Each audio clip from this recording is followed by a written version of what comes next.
The display in any PCB layout can often become very busy with many things visible, yet you still need to specifically select one object with multiple things being turned on.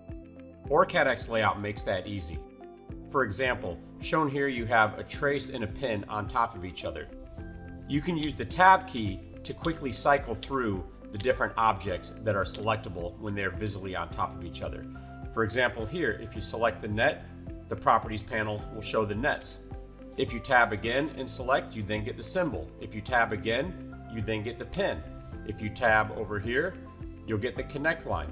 So using the Tab key allows you to quickly cycle through multiple objects when they're visually on top of each other.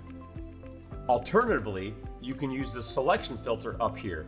So let's say really the only thing you want to select is components. You can turn everything off and then select components, and then the only thing that's going to be selected by hovering over your mouse are the components.